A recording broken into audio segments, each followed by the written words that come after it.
I saw that. Your turn. Whee! Just got back in from the park and we are having fajita bowl. This is some fajita chicken that I made from one of my AI inspired dinners. It has peppers, it has onions, chicken, lettuce, some salsa, and cheese. And it is very good. And someone's having milk over there, and someone's I'm playing Fortnite because it's a brand new season. Brand new season of Fortnite, and eating Fruit Loops without milk, because that's just how we do it. So good. Protein.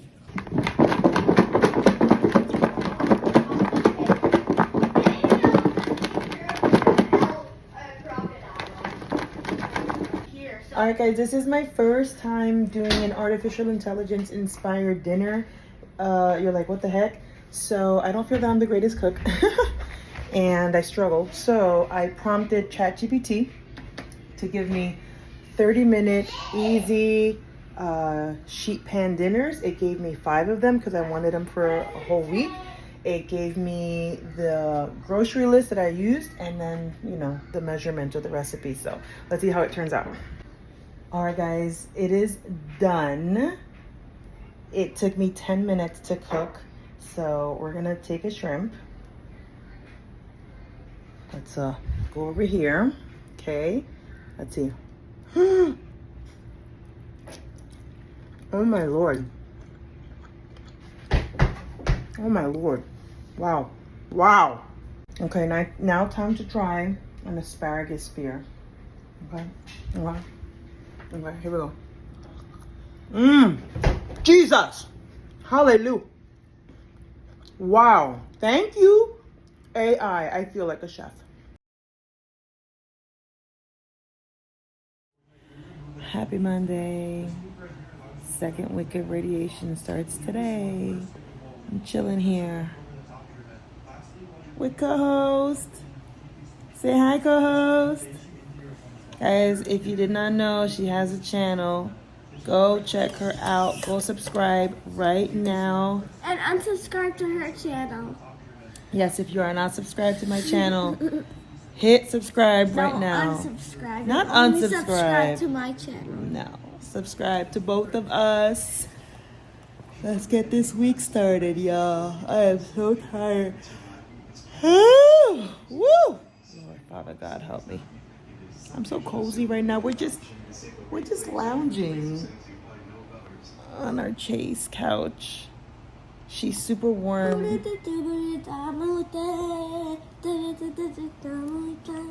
cantando eso en City Line? Yeah. Okay, let's get this week started. What's up, y'all? We are doing the second AI inspired dinner. It is a honey mustard salmon with vegetables. The green beans that I had were microwavable, so I just did that and seasoned them so they're perfect. And I'm gonna do the salmon now and maybe put some broccoli because I want more vegetables, and then I'll show you what it looks like and tastes like.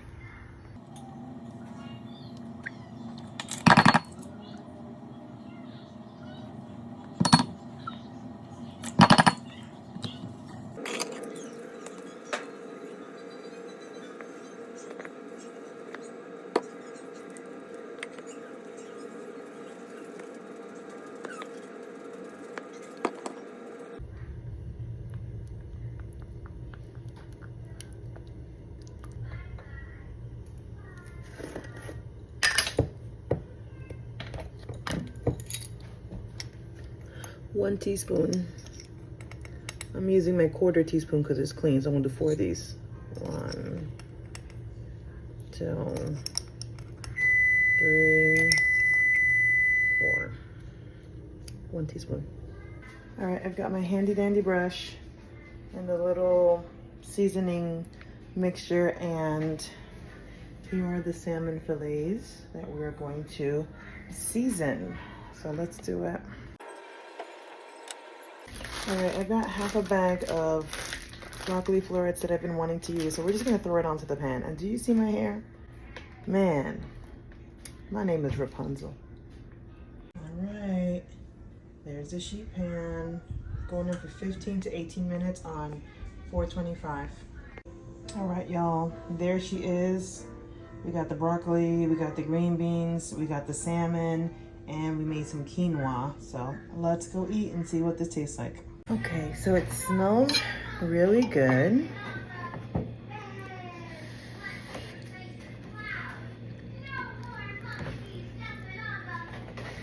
Wow.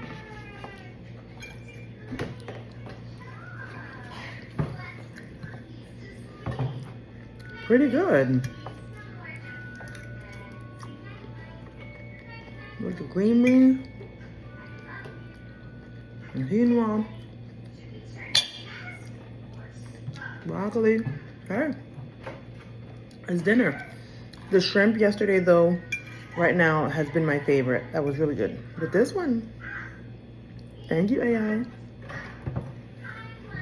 AI dinner number 3. It's a chicken fajita dinner. Everything in one pan. Sorry, my lighting isn't the greatest. Everything in one pan. I'm gonna put it in the oven at 425 for 30 minutes. So let's see how it comes out.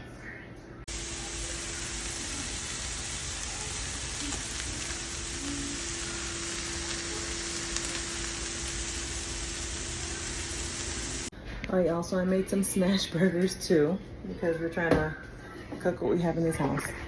All right, it is the moment of truth. Let's taste this chicken.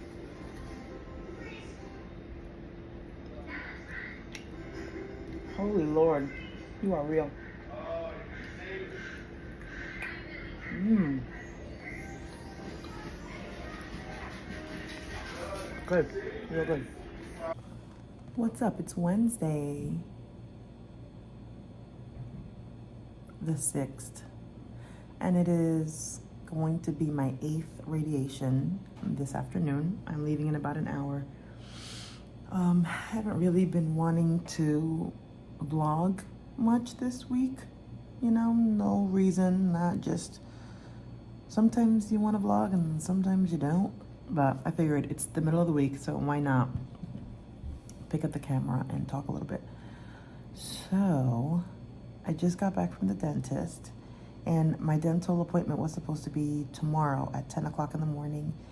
And I was like, okay, it's gonna work because I'll drop off my son. Tomorrow is his last day of summer camp at 9 o'clock, drop him off. And then my appointment's at 10 in the same town. So then I would just drive slowly, take my time. I'd be with the 2 girls and then get to my appointment, do my appointment, go home. But they called me and they said, hey, we have an 11 o'clock today. Do you want to come in? And I'm like, yeah, sure. I shouldn't have said sure because the baby did not nap. And so she was so cranky and she was screaming. And I was like, oh my God. And she finally calmed down when they called me back. So between Miss Rachel and some little toys that office staff gave her, she was calm the entire appointment, so it worked out. But I don't know if you have the same experience, but man, the place that I go to, they're really, really nice, but the hygienists, it's like they want to chit chat with you while you are in this position, and that is very uncomfortable because they're talking to you and they're asking you questions. I'm like, and I feel like I'm being rude if I don't answer back. But it's just really hard because I've got the water saliva sucker hanging out over here. She's like, you know, going through each tooth and picking and with the mirror, and I'm just like, where in dental hygienist school do they tell you have a conversation with the patient while they're in the chair? Like, where? Can I see a manual? Because if I see that curriculum, I'm gonna be like, take that out, please. I miss the days of my old dental hygienist. So I had the same dentist from like age 10 till about like mid-30s. Like, yeah, when I got married, so like mid-30s. So for like 20 years, I had the same dentist and I loved him. I mean, he was old school.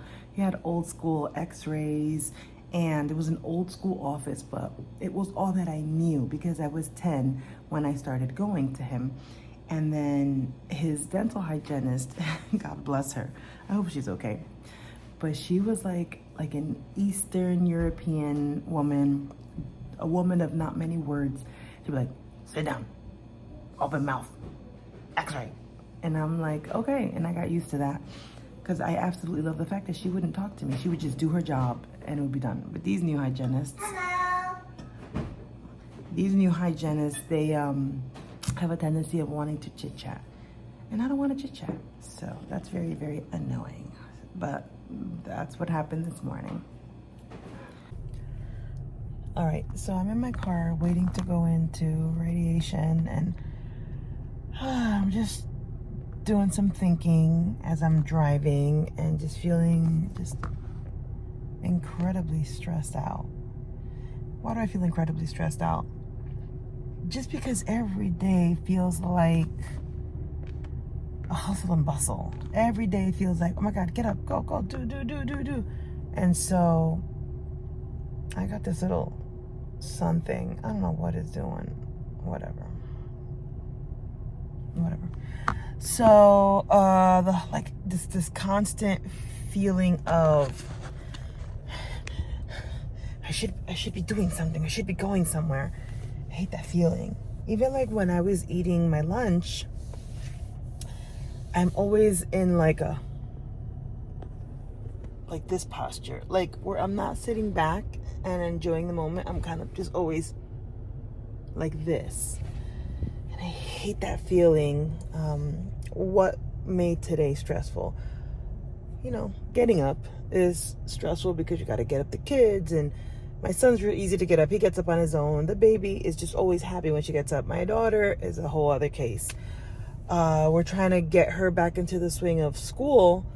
And I mean, if I let her, that girl will sleep until 1 o'clock in the afternoon. Okay? And we're not about that life. So getting her up at 7:30 in the morning has been a struggle. And mind you, when I go back to work in September, the kids have got to get up at 6 o'clock in the morning, right? So if 7:30 is a struggle, can you imagine what 6 o'clock is going to be like?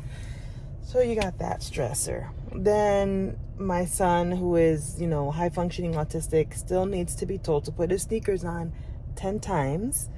So that's like stressful. Then he went to his camp extravaganza thing. That's like, it's not the last day of camp, but it's like the last Wednesday of camp. And they do like bouncy houses and ice cream trucks and whatnot. So I gave him $10. For the first time ever, I put cash in that boy's hands. And I'm like, oh my God, please don't lose it. And I'm trying to tell him, like, okay, puppy, we've done this before. You've gone to the store, and when you want something, you ask for what you want, and then you give them the money. It's like you're trading, and then sometimes you might get money back. If they give you the money back, you got to put it in your bag and put the zipper up so nobody takes your money. So just like, because this is the first time that he's going to be engaging in consumerism all by himself, that has me also feeling a little, but it's just $10. So if he loses $10, God bless the hands that find the $10. So it is what it is. So that has me a little like feeling like that. Then you've got going to the dentist. Like I said before, my previous clip, my dentist appointment got moved up a day early, and I was like, okay, I'm thinking that'll be great, but it kind of messed up the schedule because of the baby's napping and she's screaming. And usually when I go to the dentist, I love going to the dentist because you just sit back and you relax and you let them work in your mouth, right?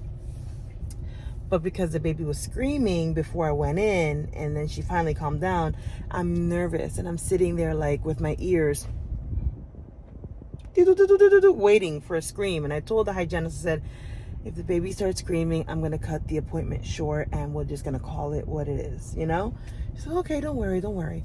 So thankfully the baby didn't scream, but I was still on edge, right? Still on edge. And then I can't really relax in the chair because, like I mentioned in the previous clip, the hygienist wants to chit chat.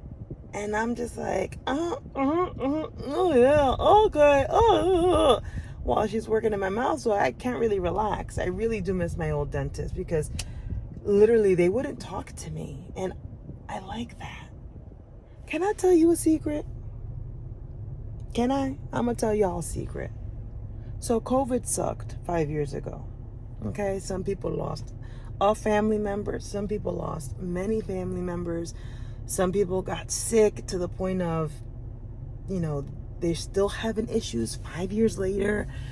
I dealt with almost losing my 4-year-old daughter at the time. I mean, COVID sucked. But there was also a positive of COVID. And I'm going to tell you what the positive was. For people like me, people that do not like to chit-chat, people that do not like to be touched, people that do not like to be hugged, people that are slightly antisocial. COVID was heaven, okay? Because the government done said, don't touch nobody, don't talk to nobody, okay? So it was a beautiful time for me, okay? I'm just putting it out there. It was a beautiful time. Not losing my daughter, that was horrible. Or almost losing my daughter. That was a horrible feeling, horrible experience. But the fact that I had space between myself and others, and I didn't have to hug people, and I didn't have to kiss people, and I didn't have to chit chat with people because it was just like it. So that's a struggle for me. So sitting in that dentist chair with a hygienist that wants to chit chat my ear off, I can't relax. Then I get home and, I'm waiting for the babysitter to get there, and she got there, and I love my babysitter, aka my son's tutor, aka my fraternity sister, aka friend of the family. I love her. And apparently my love isn't greater than my dog's love for her, or my husband's dog for her. When my husband's dog sees her, she goes crazy. Like, she starts peeing all over the floor. She's jumping on her. She's screaming, ah! Because my kid's babysitter, she also pet sits, and she gives the dog so much love that my dog just goes crazy for her all the time. So why does that stress me out? Because the baby's sleeping upstairs, and I'm trying to have the baby sleep for as long as she can sleep while the babysitter's there, so that the babysitter doesn't have to deal with the baby too much, just the older two. So now they're like barking and going crazy, and someone was trying to call me just now, I don't know who, and they're trying to call me again. Hold on, friends, hold on. That's another thing that has me stressed out. When I'm away from my kids, or when my kids are in summer camp or whatnot, I leave my phone on. My phone is usually on do not disturb because I don't want nobody calling me. I'm Little Miss Antisocial.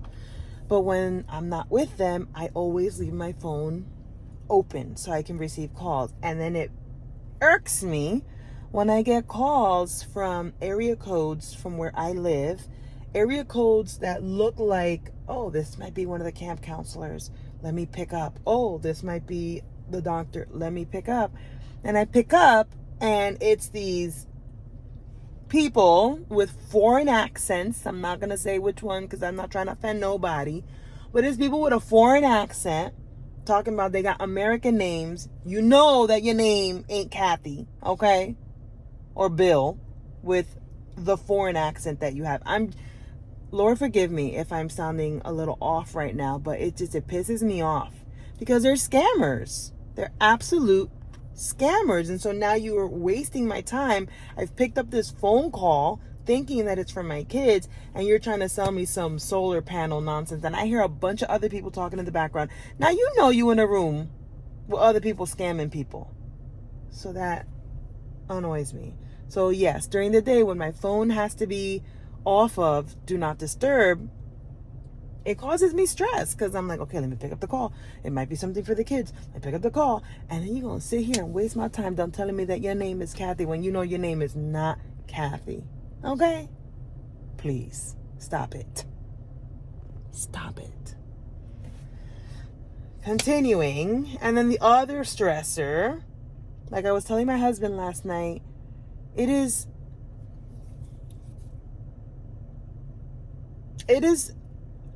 utterly annoying me, this whole radiation situation. Does radiation hurt? Nope.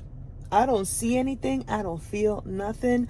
My boob, my skin is fine. I don't have any burns just yet. Granted, I'm in my second week, but the doctor was like, he checked me yesterday because your skin looks great. I'm having no issues. I've gotten used to the whole, okay, I'm going to be exposed in a room with a bunch of random people looking at my fake titties. Okay. Putting me in a position so that the laser go, and then the table's moving, and this, I've gotten used to it. But just getting the babysitting, coordinating who's going to care for my kids, having to drive out about 30, 40 minutes because this place is not where I live. And, you know, finally getting there, running, rushing. Like the other day I had to bring the kids with me and I'm waiting in the lobby. And I told him, I said, you know, my husband's going to come pick up the kids because I can't take the kids to the back. Like I'm going to take my 3 kids to where they're going to be radiating me. I can't do that. So I'm like, crap, I don't have any babysitting. So my husband was like, oh, I can get out at 4. Your appointment's at 4:05.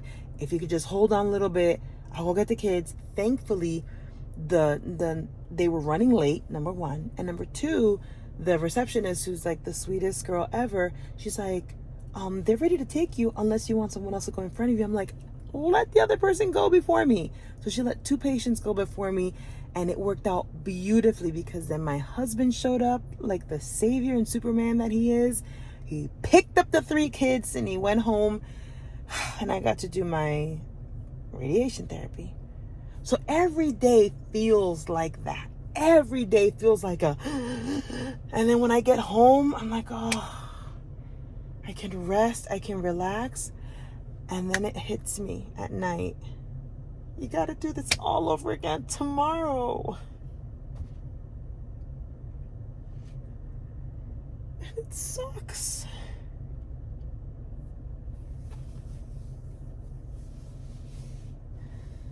I hate it.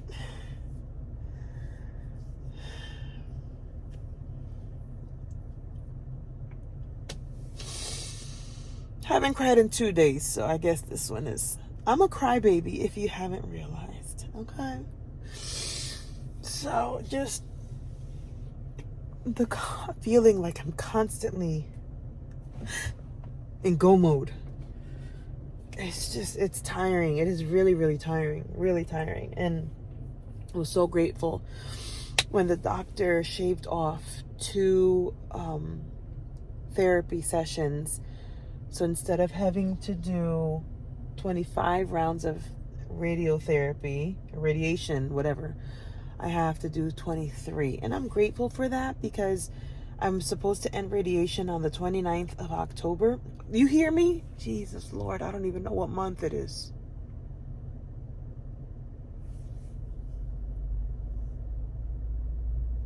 I'm supposed to be done with radiation on August 29th. And then that's Labor Day weekend. Monday I would have off, so I'd have Saturday, Sunday, Monday to kind of like rest, recover, and then boom, on the 2nd, I'm at work.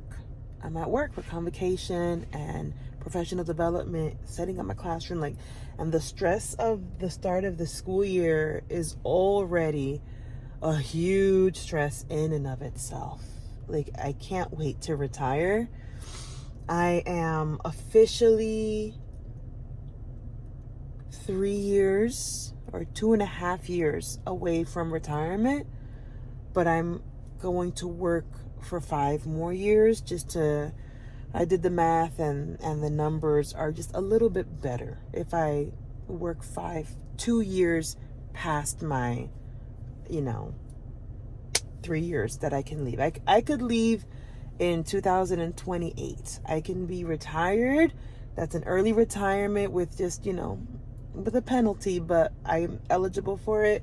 But I'm opting to stay until 2030 so I can get a better pension. But I have to tell you, since the day I started teaching for 25 years, you know how people get the Sunday scaries? I get the August scaries. Because it's like, oh, here we go. We got to start the new school year, a new roster of kids. And with me, and I'm chit-chatting so much, I guess because I didn't want to vlog this week, and now I'm feeling like the urge to vlog. This is also therapy for myself, just letting it out. Math teachers, English teachers, history teachers, they're all wonderful. They really are. And I'm sure they have their August scaries too. But I don't think it compares to the August scaries that music teachers face. And I'll tell you why. With math, if you teach 9th grade algebra, your content is always the same. You know, you're always going to teach what it is that you're like your PEMDAS and your, I don't know, your equations. Like this, the content is always the same, right? The roster changes, you have a new crop of kids, but the content is always the same. If you teach history, for the most part, the content is the same. It's history, stuff that's happened in the past, and you're teaching it to the kids. Granted, you're weaving in, you know, current events, and that changes. But for the most part, your curriculum is what it is. With music teachers, it's different. And you're like, well, accordinal is always going to be accordinal. Aren't you always teaching that? Yeah, right? My music theory, that doesn't change. But because I'm a music teacher and a part of my curriculum is putting on shows, the content is always changing because I can't teach the same song every single year.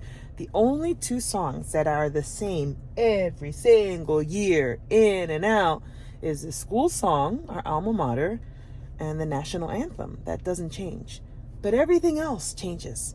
So searching for music, and then searching for music that is appropriate for the level that you're going to teach, appropriate for the language development that's in your classroom. For me, I have tons of language learners. Majority of my choir is kids that don't speak English. It's Spanish speakers. So this year I'm strongly considering picking up a lot of Spanish repertoire that I don't know. So again, it's stressful because I'm picking up repertoire that I'm not familiar with, which means now I got to really study up on all these songs. I've got to learn the piano parts. I've got to record the parts, right? So it's a lot. To teach one song to my choir, it's like a few hours of setting up that song, right? Me learning the score, learning roughly the piano part, transposing it if it's in a key that doesn't work for my kids, in creating all the lyric sheets, the sheet music, putting it up on my online classroom. It is now recording parts because, mind you, I not only have language learners, I also have, you know, learners that have IEPs. So not all of them may do well reading a score. Some of them will have to learn their music by rote. So I have to record the parts. And I don't have a studio in my house anymore that I can record because the baby took my office. And now at work, because my classroom is used the entire day, because now I have to share my classroom, the periods that I would have free, my prep period, I would record in my classroom, but now my prep periods, I have to go into my office, and it's hard to record in my office while there's another class making noise. Band classes and piano classes and music tech classes. Can you tell that I am stressing? Because I am. So that's where I'm at. And to have this feeling every single day, in and out, it's a lot. It is a lot. So I have rambled for 11 minutes at this point. Let me grab my handy dandy purse. This is what my purse is right now, just a shopping bag. Let me grab my water and let's go get the titty radiated. Okay. All right, guys, so we are home and I've been on a cooking journey this week, and I got a bunch of free HelloFresh kits. So let me show you. I got a bunch of them. So I am going to cook them. I am currently making a sausage pepper vegetable medley, and I am going to also make the HelloFresh dinner. And then Okay, oh good, good. We have some buns here, so my husband can make himself some like little sausage heroes, even though these are not hero buns, but child, we gonna eat what we have in his house, okay? Okay, all right. Let me get to cooking. I wish I could videotape myself cooking, but space is really, really limited in my kitchen, so I'll try my best. All right, I just finished cooking the HelloFresh meal. Here it is. Just took a little portion for myself. It's smothered chicken. It was supposed to be in a bacon gravy, but I didn't have bacon, so I just made the gravy and seasoned it. I know, she was eating the potatoes. Yeah, someone likes the mashed potatoes that mommy made. Hi. Uh-huh. So let's try this. May I? Mmm. All right, the potatoes. Potatoes are good. Let's try the chicken. Mmm. Wow. Wow. Toma. ¿Te gusta? Mmm. Yummy, yummy. Mmm.